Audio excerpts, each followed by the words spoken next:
Practically ഇത് ചെയ്യിപ്പിക്കുക. ഇനി നമുക്ക് ഫീൽഡിൽ അവസരം വരുന്ന സമയത്ത് നമ്മൾ ഫീൽഡിലേക്ക് പോവുകയും അത് എക്സ്പീരിയൻസ് ചെയ്യുകയും അവിടെ ഇംപ്ലിമെന്റ് ചെയ്യുകയും ഒക്കെ നമ്മൾ ചെയ്തുകൊണ്ടാണ്. ചില തെറ്റുകളൊക്കെ വരും, തിരുത്തുക, വീണ്ടും മുന്നോട്ടേക്ക് പോവുക.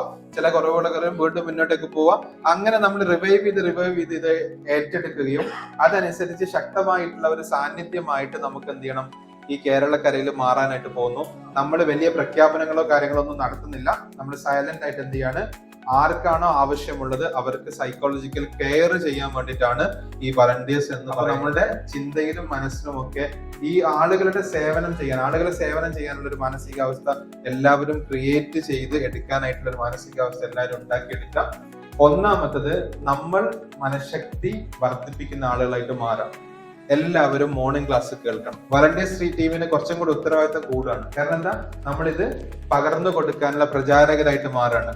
പകർന്നു കൊടുക്കാൻ, മറ്റുള്ള ആളുകളിലേക്ക് എത്തിക്കാൻ വേണ്ടിയിട്ട് നമ്മൾ തീരുമാനിച്ച ഒരു ദിവസം നമ്മൾ സ്പെൻഡ് ചെയ്ത ആളുകളാണ്. അപ്പൊ മനഃശക്തിയുടെ ആദ്യത്തെ ഉപഭോക്താക്കൾ ആരായിട്ട് മാറണം? നിങ്ങൾ ഓരോരുത്തരുമായിട്ട് മാറണം. നിങ്ങളുടെ മനസ്സ് ശാന്തമാക്കി മാറ്റാനായിട്ട് നിങ്ങൾ ശ്രമിക്കുക. അപ്പം അത് നമുക്ക് മറ്റുള്ള ആളുകൾക്ക് എന്ത് ചെയ്യാൻ പറ്റും, പകർന്നു കൊടുക്കാനായിട്ട് സാധിക്കും. അപ്പൊ ഇതിൽ എല്ലാവരും വളണ്ടിയേഴ്സ് ആണ്, എല്ലാവരും ആക്ട് ചെയ്യണം. എനിക്ക് പ്രായമാണ് എന്നുള്ള രീതിയിലൊന്നും ആരും എന്ത് ചെയ്യരുത്, മാറി നിൽക്കുകയോ ചെയ്യരുത്. കാരണം നിങ്ങളുടെ ഒരു ഐഡിയ ആയിരിക്കും ഒരു പക്ഷെ നമ്മളെ വലിയ രീതിയിലേക്ക് ഡെവലപ്പ് ചെയ്ത് എടുക്കാനായിട്ട് സഹായിക്കുന്നത്. ആ അർത്ഥത്തിൽ എല്ലാ ആളുകളും ഈ സന്ദേശം ഉൾക്കൊണ്ടുകൊണ്ട് ജീവിതത്തിൽ മനഃശക്തി ഉപയോഗിച്ചുകൊണ്ട് പലതും നേടിയെടുക്കാനായിട്ട് സാധിക്കും എന്നുള്ള ഒരു ചിന്തയോടുകൂടെ നമുക്ക് മുന്നോട്ട് പോവാം. തീർച്ചയായിട്ടും നല്ല രീതിയിൽ നമുക്ക് വളരാനായിട്ട് സാധിക്കട്ടെ. അപ്പൊ ഈ ട്രെയിനിങ് ഇമ്പോർട്ടന്റ് ആണ്. ഇനി വരുന്ന ട്രെയിനിങ്ങുകൾ നിങ്ങൾ എന്ത് ചെയ്യണം, പങ്കെടുക്കണം. കാരണം ഇല്ലെങ്കിൽ നിങ്ങൾ ഈ യാത്രയിൽ എന്ത് ചെയ്യും, മിസ് ഔട്ട് ആയി പോകാൻ സാധ്യതയുണ്ട്. അപ്പൊ അതുകൊണ്ട് നിങ്ങളുടെ കമ്മിറ്റ്മെന്റും ഡെഡിക്കേഷനും ഇതിന്റെ ഭാഗമായിട്ട് നിങ്ങൾ നിലകൊള്ളണം.